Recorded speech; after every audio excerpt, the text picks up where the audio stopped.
Olá, meu irmão, minha irmã, a paz do Senhor Jesus.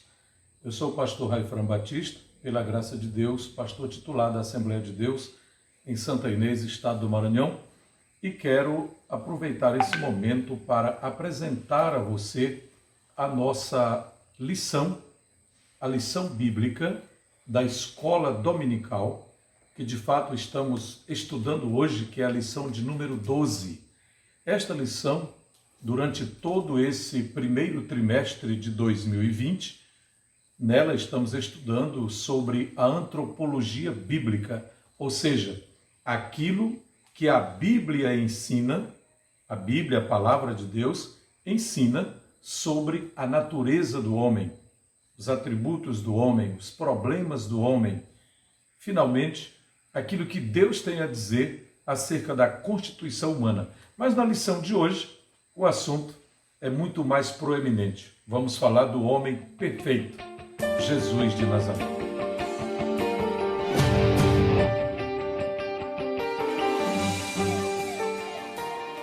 Esta é a lição de número 12.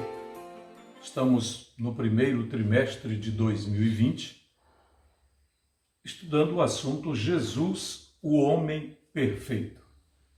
O nosso texto áureo, conforme você pode observar, Lucas capítulo 2, versículo 52 diz: E crescia Jesus em sabedoria e em estatura e em graça para com Deus e os homens. Lucas é o evangelho do homem perfeito.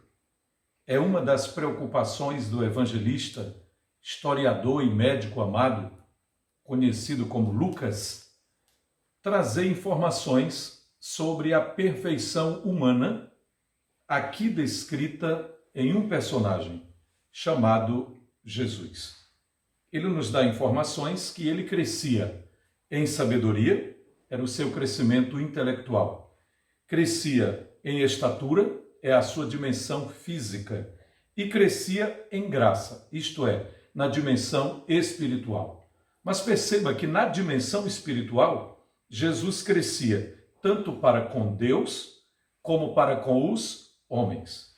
A verdade prática: verdadeiro homem e verdadeiro Deus. O Senhor Jesus Cristo é igual ao Pai e semelhante a nós. Sua divindade e humanidade não são aparentes, são reais, perfeitas e plenas. Na nossa lição de hoje, iremos estudar que a humanidade do Senhor Jesus é defendida por todos aqueles que acreditam na Bíblia como palavra de Deus, especialmente na revelação que nos é dada através do Novo Testamento. Não só o Novo Testamento, como também o credo assembleiano, o nosso cremos, e aqui apresento um dos livros que pela graça de Deus escrevemos. Em um dos seus artigos, os artigos de fé, que também concorda com a declaração de fé assembleiana, está escrito que a Bíblia ensina tanto a divindade como a humanidade de Cristo. É assim que a nossa fé, a fé histórica, a fé assembleiana, pentecostal clássica, defende a natureza de Jesus como verdadeiro Deus, verdadeiro homem. Perceba, na lição passada, que foi a lição de número 11, estudamos acerca do homem da iniquidade, o homem do pecado, que futuramente há de se manifestar, aquele que a Bíblia chama de anticristo, alguém que vai procurar imitar a Cristo.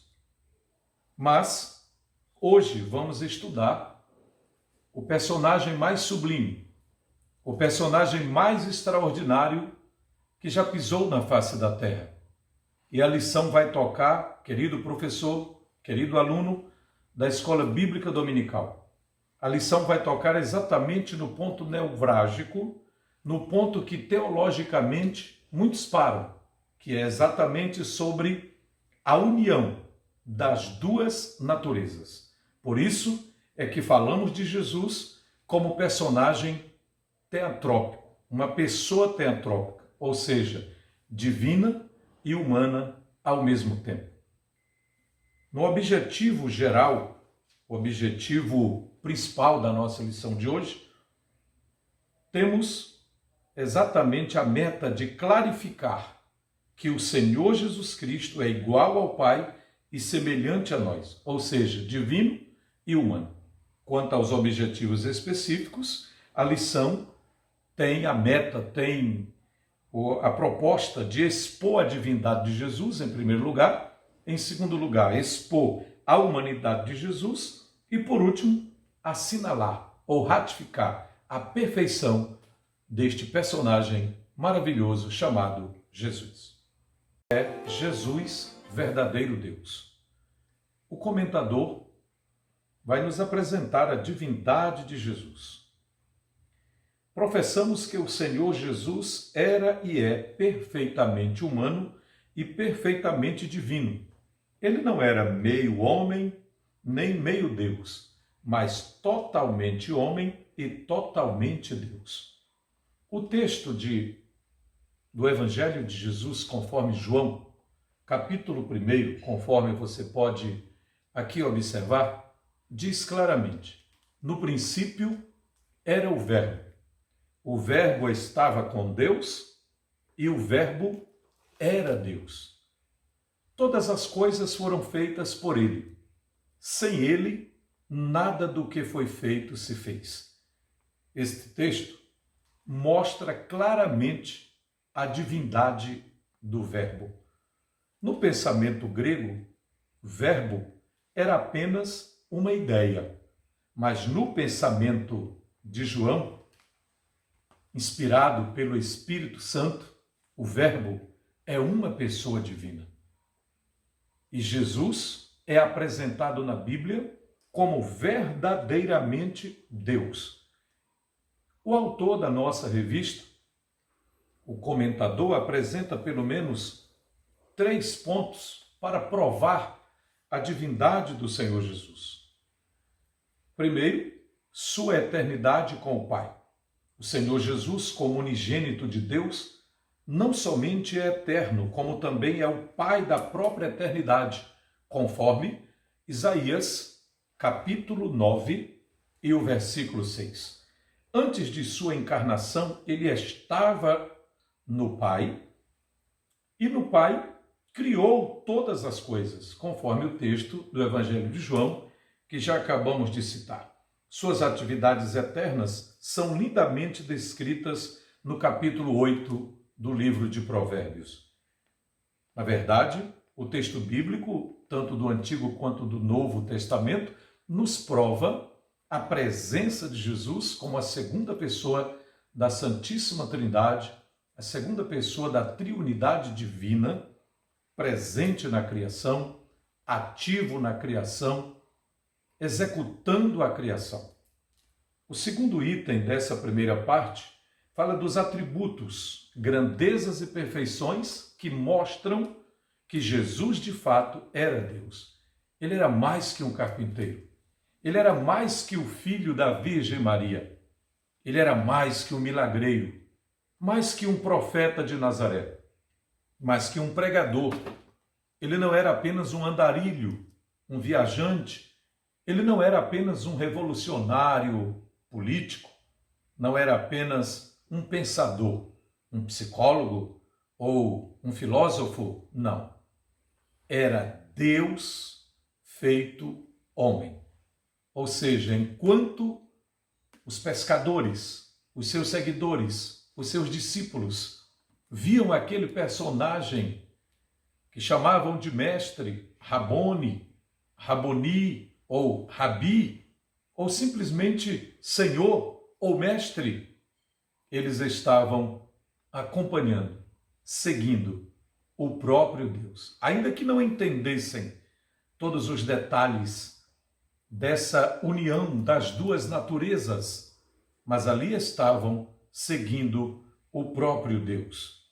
Jesus Cristo é a fonte da vida, conforme João 1,4. Você pode observar, nele estava a vida, e a vida era a luz dos homens. Logo, ele tem vida em si mesmo. Se ele tem vida em si mesmo, ele pode dá-la, ele pode oferecer, ele pode realmente fazer a vontade que lhe é própria, pois é assim que a Bíblia nos apresenta.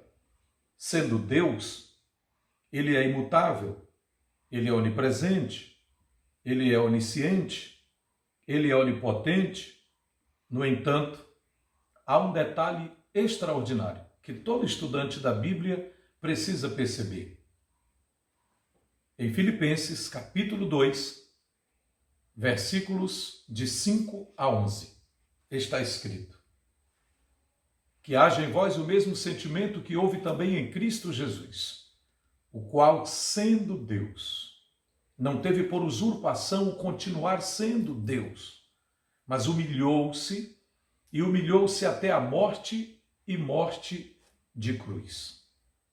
Mas é interessante observar que o texto, que inicia falando de Jesus como Deus, logo apresenta a sua natureza humana, a sua encarnação. E é este processo chamado de encarnação, ou esvaziamento da sua glória, que vamos estudar na segunda parte. É interessante observar que nesse primeiro momento, eu e você precisamos entender. Ele não deixou de ser Deus quando se fez homem. Continuando como homem, continuando como Deus, assumiu a natureza humana. Por isso que a pessoa de Jesus é maravilhosa. Nem todos a compreendem, nem todos o entendem, nem todos compreendem esta natureza ou a união desta natureza divina e humana.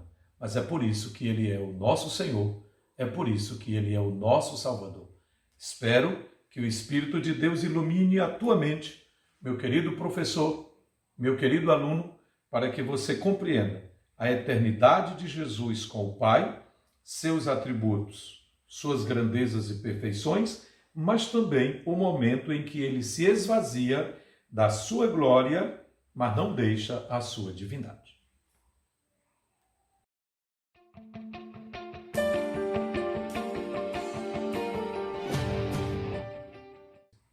A segunda parte da lição de hoje vai tratar exatamente sobre Jesus, verdadeiro homem.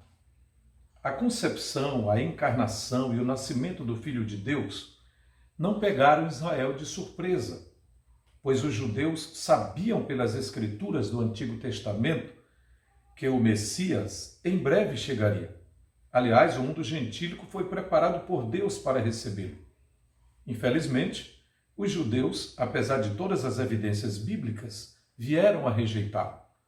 Como já sabemos, a partir do capítulo 1 do Evangelho de João, temos ali a informação de que ele veio para o que era seu, e os seus não o receberam. Mas a todos quantos o receberam, deu-lhes o poder de serem feitos filhos de Deus. A segunda parte da nossa lição está bem dividida ou organizada pedagogicamente em 5 subpontos bem interessantes. O primeiro deles, Jesus estava no seio do Pai. O segundo, profetizado no Antigo Testamento. Terceiro, encarnado no Novo Testamento.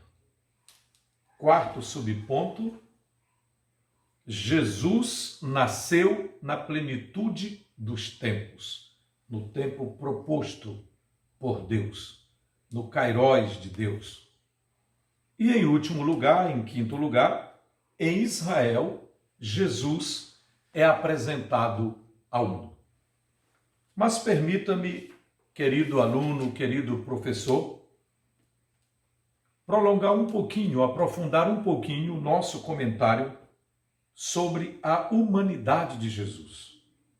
Dentre os muitos argumentos que a Bíblia nos apresenta sobre a humanidade de Jesus, ele teve uma concepção Ele foi concebido no ventre de uma mulher, de uma virgem chamada Maria, para cumprir-se o que estava escrito na profecia de Isaías. Uma virgem conceberá e dará luz a um filho, e o seu nome será Emanuel. Na verdade, Jesus teve uma família humana. Ele nasceu num contexto totalmente humano. Ele desenvolveu-se em uma família. Ele aprendeu a obediência. Diz o nosso texto áureo da lição de hoje que ele crescia em sabedoria, na sua dimensão intelectual, crescia em estatura, na sua dimensão física, crescia em graça, na sua dimensão espiritual. Ele teve nomes humanos, ele desenvolveu atividades humanas, ele teve sentimentos humanos, ele exerceu diversas atividades humanas. Por isso é que afirmamos que Jesus não era apenas uma figura emblemática que teria passado pela terra na construção da história de um personagem fictício. Não. Jesus veio, ele desceu à baixa terra, não deixou de ser Deus, não abandonou a sua divindade, mas assumiu a humanidade. Alguém já disse que o Filho de Deus se fez filho do homem para que os filhos dos homens pudessem ser filhos de Deus. Mas eu quero apresentar a você um breve comentário que desenvolvi no livro Edificando a Igreja pelo Ensino da Palavra, volume 1, especialmente nos capítulos 7 e 8, uma prova de que Jesus uniu na sua pessoa as duas naturezas de modo distinto e perfeito. Pela concepção sobrenatural de Maria, através da operação do Espírito Santo, Jesus tinha de seu Pai a natureza divina, com todas as suas características. De Maria, ele recebeu a natureza humana. Tanto é que o corpo que nasceu de Maria foi o corpo que foi crucificado, e foi este mesmo corpo que ressuscitou, com um diferencial: seu corpo agora estava revestido de glória. Assim, a sua natureza divina e sua natureza humana se uniram na constituição da pessoa de Jesus Cristo de modo perfeito. As duas naturezas de Jesus não se misturavam, pois ele não renunciou sua natureza divina. O que aconteceu não foi uma humanização do divino e nem uma divinização do humano. Ou seja, Jesus não ficou com sua natureza humana divinizada. Quando o Verbo se fez carne, continuou sendo o Deus verdadeiro, mesmo estando em forma de homem. Quanto à sua humanidade, podemos dizer que Jesus não somente se assemelha aos homens, mas era verdadeiro homem. Na lição de hoje, podemos aprender, ainda claramente através dos apontamentos e das indicações bíblicas feito pelo nosso nobre comentador, ele prova que Jesus havia sido profetizado no Antigo Testamento e que todas as profecias acerca dele se cumpriram. Na verdade, segundo alguns especialistas e biblistas, podemos afirmar, biblicistas, eles dizem que Jesus cumpriu na sua pessoa, por um espaço de apenas 3 anos e meio, mais de 300 detalhes proféticos. Ou seja, isto seria impossível para uma pessoa comum ter em sua história, ter em sua trajetória, em sua biografia, tantos cumprimentos proféticos em tão pouco tempo. Mas Jesus foi a pessoa que cumpriu, portanto, aquilo que dele estava escrito, conforme ele mesmo afirmou. Em Moisés, ou seja, na Torá, na lei, como também nos escritos e nos profetas. Assim, podemos dizer que Jesus é o tema das duas principais alianças da história sagrada, a de Abraão e a de Davi. Mas podemos afirmar mais ainda, Jesus é o centro, é o personagem central de toda a Escritura. E a sua encarnação, que foi provada no Novo Testamento, embora concebido sobrenaturalmente, o seu nascimento foi tão natural quanto o nosso, de acordo com Lucas capítulo 2.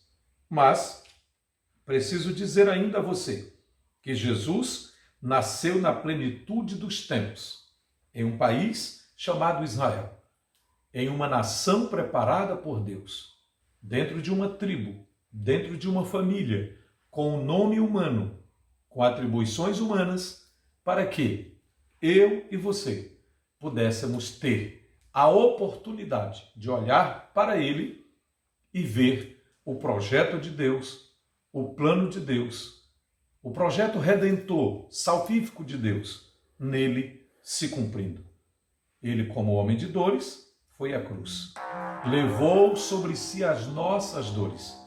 Levou sobre si a nossa angústia, os nossos pecados. Tomou sobre si. E é por causa de suas pisaduras. É por causa do seu sacrifício. Ele, em nosso lugar, levando todo o peso de nossa culpa, coloca-se diante de Deus como nosso sacerdote, sumo sacerdote. Além do mais, aquele que assumiu toda a nossa culpa. A ele glória, a ele louvor, a ele honra para todo sempre. Vale a pena estudar um pouco mais sobre Jesus. Aprofunde-se, aproveite a oportunidade e pesquise a Bíblia sobre este extraordinário assunto da humanidade de Jesus.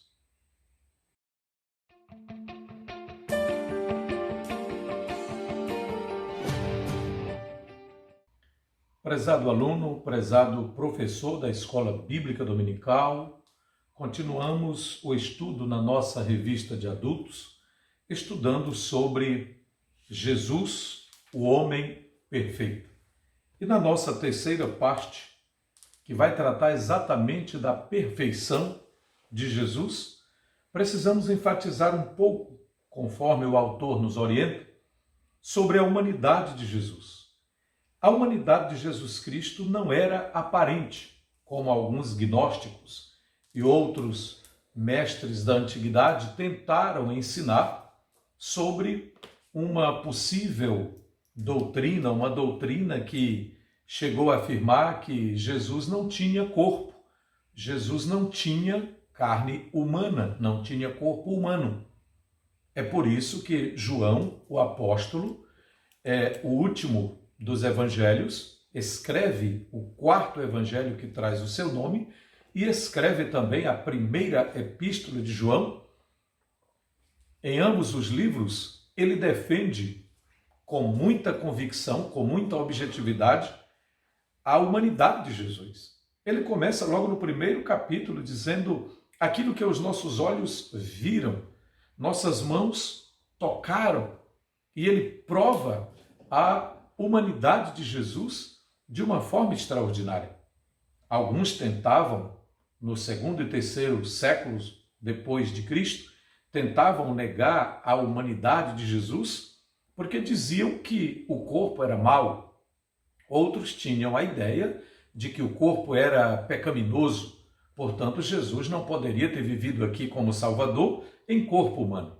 Mas é exatamente isso que a Bíblia diz. A Bíblia nos mostra Jesus sentindo fome, sentindo sede, dormindo, sentindo cansaço e sentindo dores. Daí a perfeição da Bíblia Sagrada em nos afirmar a humanidade de Jesus. A sua humanidade era tão real quanto a nossa. De modo algum, em momento algum, ele usou a sua divindade para suprir as suas carências humanas. Por exemplo, no momento em que Jesus estava sendo tentado, quando foi tentado pelo diabo, conforme Mateus, no capítulo 4, ali está escrito que Jesus foi tentado em 3 investidas que Satanás teria feito contra o Filho de Deus, mas em nenhum momento Jesus cedeu. Jesus venceu em todos aqueles momentos e, por exemplo, ele não transformou pedras em pães, nem fez brotar água da rocha para aliviar a sua fome ou sua sede e sua sede. Todo o milagre que ele realizou foi em benefício, foi em favor daqueles que o procuravam. O Senhor Jesus era um homem de dores e experimentado nos sofrimentos humanos, nosso perfeito sumo sacerdote. Isaías nos fala sobre isso no capítulo 53, o versículo 3, como também o escritor da carta aos Hebreus, capítulo de número 7 e o versículo 26, fala exatamente sobre esse assunto tão importante de Jesus colocando-se diante de Deus como nosso sacerdote, o nosso intercessor. Mas Paulo é quem vai nos dar uma informação interessantíssima em 1 Coríntios, no capítulo 15, e também na carta aos Romanos, nos mostrando Jesus como o último Adão. Qual é a intenção de Paulo falar de Jesus como o último Adão? O primeiro Adão fracassou no Éden, mas Jesus, como o último Adão, triunfou, tanto no deserto quanto na cruz, ou lá no deserto e também no Calvário.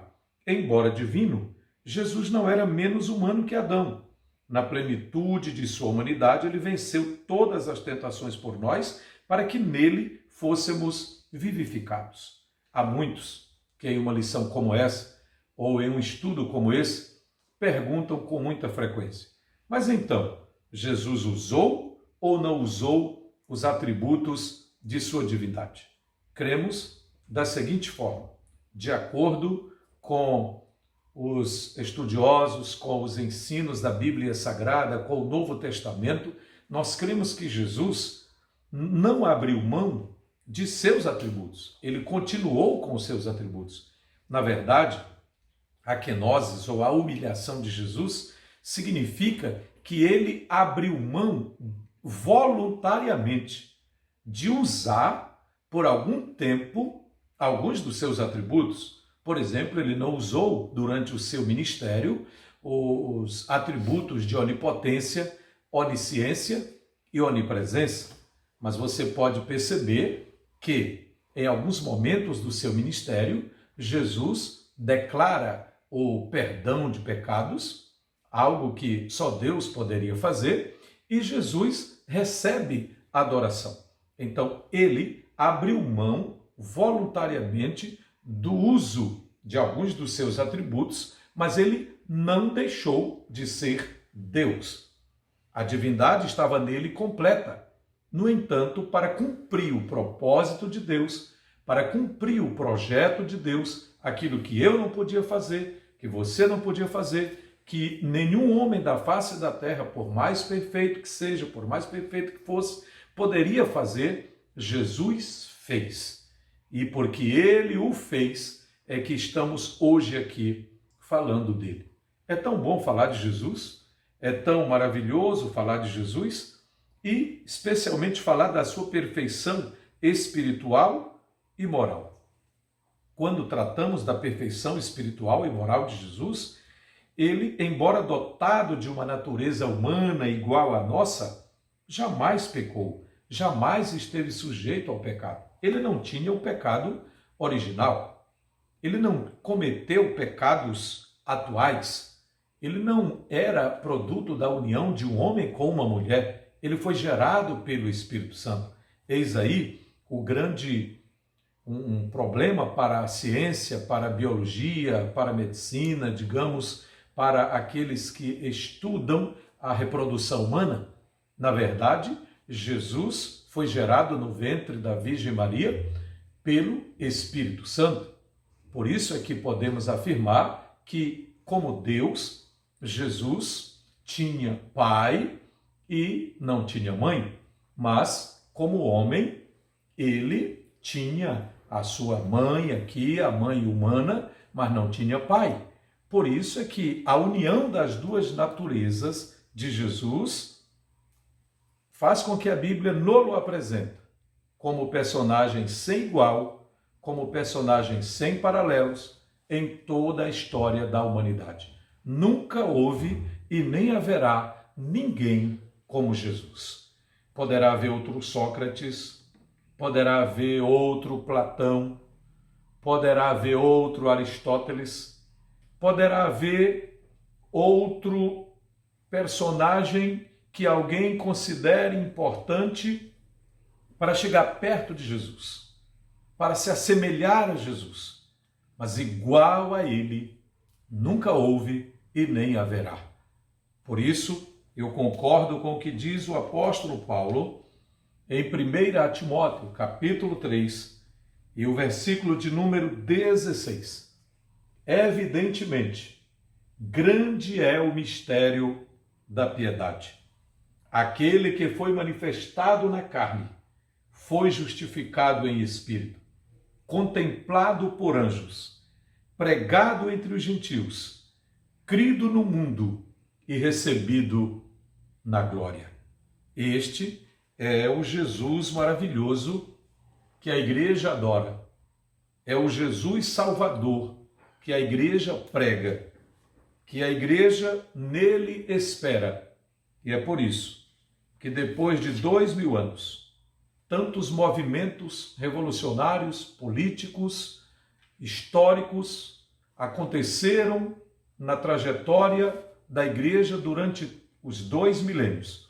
Mas a igreja continua de pé, porque um dia ele disse: edificarei a minha igreja e as portas do inferno não prevalecerão contra ela. Nesse último ponto, eu quero lembrar a você que é por meio de Jesus que Deus continua falando comigo e com você. Na carta aos Hebreus, capítulo 1, versículo 3, está escrito: tendo Deus, antigamente e de muitas formas, falado aos pais pelos profetas, nestes últimos dias nos fala por meio de seu Filho, Jesus Cristo. A ele, glórias eternamente.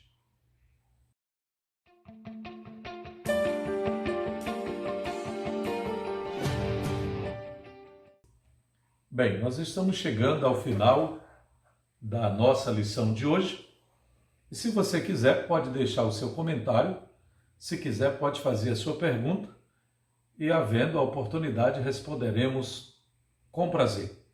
Bem, para concluir essa lição sobre o personagem mais extraordinário de toda a história humana, as palavras são pequenas, são insuficientes.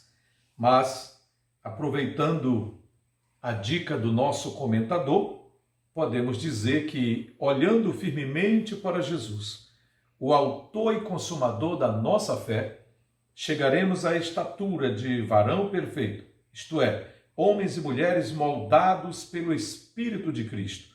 Ele é o nosso consumado exemplo em todas as coisas. Não há modelo maior, não há exemplo melhor do que Jesus, como o principal da nossa vida, o centro da nossa fé, o eixo movedor da nossa fé e da nossa esperança. Alguém já disse que ele, há quase 2000 anos, nasceu na pobreza e criou-se na obscuridade. Ele não tinha parentes ricos e nem influentes, mas quando nasceu, um rei ficou sobressaltado com a notícia do seu nascimento. Quando ele era ainda recém-nascido, os sábios do Oriente, vindo de longe, foram atraídos para adorá-lo. E quando o encontraram, o adoraram e ofereceram-lhe presentes, ouro, incenso e mirra. Quando Jesus era ainda adolescente, ele confundiu os sábios, os doutores da época, fazendo e respondendo as mais impressionantes perguntas relacionadas à Torá, composta de pelo menos 613 preceitos. E quando ele, Jesus, era adulto, subjugou o curso da natureza, andando sobre as águas do mar e mandando que o vento e o mar se acalmassem. Podemos ainda afirmar, sem dinheiro, sem consultório, sem um bisturi, sem remédios, e sem cobrar nada de ninguém, ele curou multidões e multidões de pessoas aflitas que a ele pediam misericórdia. O nome de muitos homens tem aparecido e desaparecido na história humana. E muitos deles, hoje, estão apenas nas cinzas da história. Seu nome aparece aqui e acolá em alguma biografia relacionada a algum contexto momentâneo da história. Mas o nome de Jesus é bem diferente. A cada momento que passa, ele se torna mais conhecido, mais adorado, mais celebrado.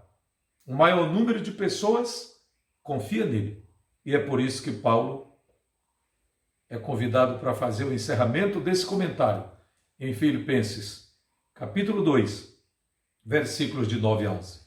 Pelo que Deus, conforme diz o texto, pelo que Deus o exaltou soberanamente e lhe deu um nome que é sobre todo o nome, para que ao nome de Jesus se dobre todo o joelho dos que estão nos céus, na terra e debaixo da terra, e toda língua confesse que Jesus Cristo é o Senhor, para a glória de Deus Pai.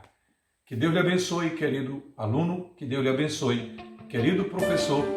Não apenas estude sobre Jesus, mas viva com Jesus, creia nele, adore-o, sirva-o de todo o coração. Amém.